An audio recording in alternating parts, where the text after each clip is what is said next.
কিছুক্ষণ আগে আজকের অনুষ্ঠানের প্রধান বক্তা সালাম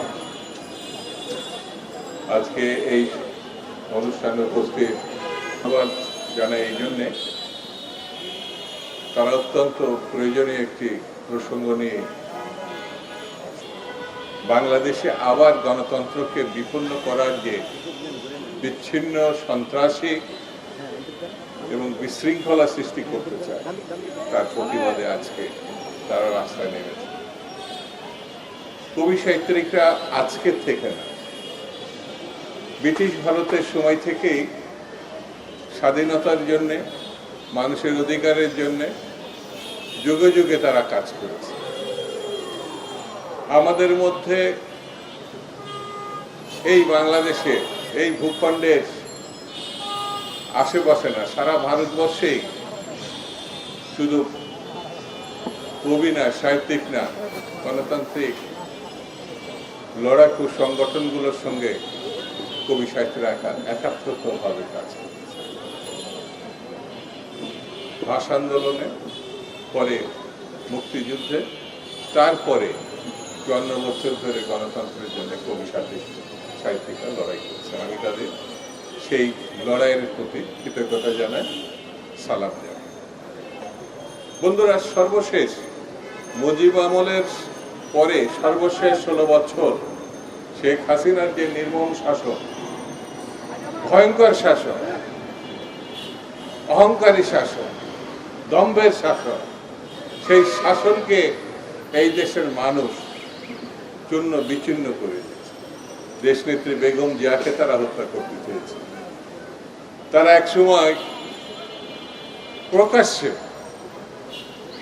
জবরদস্তি প্রধানমন্ত্রী সেজে এইরকম মারাত্মক কথা সাবেক প্রধানমন্ত্রী বেগম খালেদা জিয়ার সম্বন্ধে বলবে কেউ, এটা আমরা ভাবি না।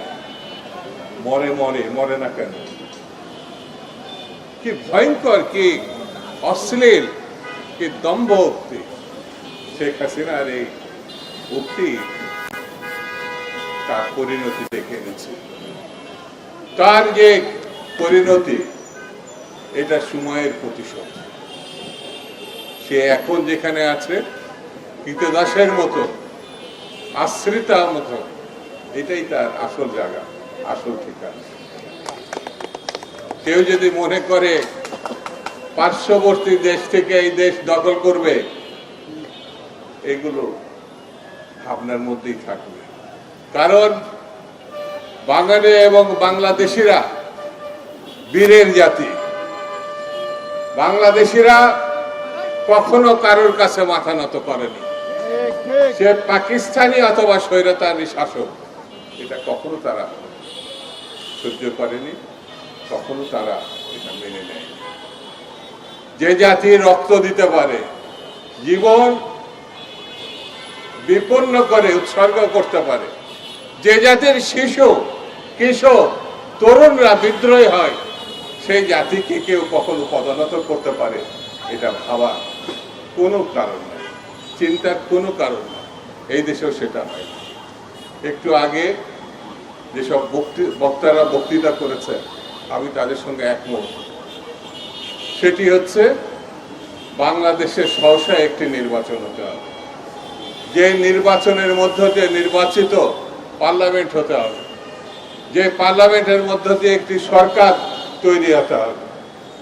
এই সরকার এবং নির্বাচিত বাইরে কেউ যদি কোনো কিছু মনে করে চাপিয়ে দেবেন সরকারের মানে জনগণের উপরে, এটি গ্রহণযোগ্য হবে না এবং এটি ঠিক হবে না। বন্ধুরা, আমি বক্তৃতা বেশি করব না, শুধু এতটুকু কথা বলি।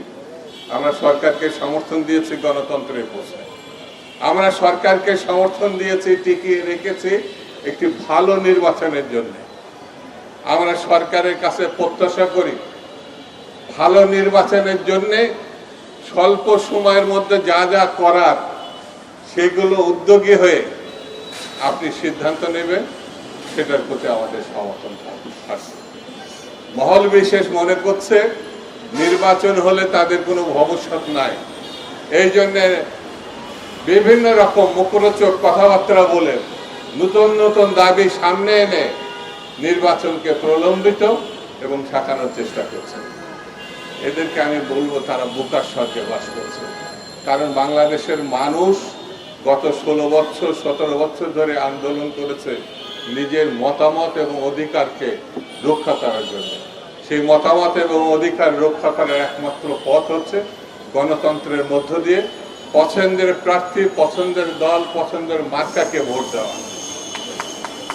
এর বাইরে অন্য কোনো ঘটনা আছে কেউ যদি মনে করে, তাহলে আমি তাদেরকে বলবো আসুন নির্বাচনের মধ্য দিয়ে কে কত জনপ্রিয় আমরা যাচাই করি এবং সেই যাচাইয়ের মধ্য দিয়ে আমরা সামনে এগিয়ে যাই। আমরা মনে করি আগামী দিন জাতীয়তাবাদীদের দিন। এখানে ব্যানারে আপনারা জাতীয়তাবাদী লেখক ফোরাম বলে উল্লেখ করেছেন। আমি আপনাদের ধন্যবাদ দিই এই কারণে যে জাতীয়তাবাদ ছাড়া কোনো বিকল্প নাই। কোনো বিকল্প থাকলে সেটি সামনে এগিয়ে আসে। সবাইকে ধন্যবাদ, সবাইকে শুভেচ্ছা, সবাইকে অভিনন্দন। খুদা হাফেজ। বাংলাদেশ জিন্দাবাদ।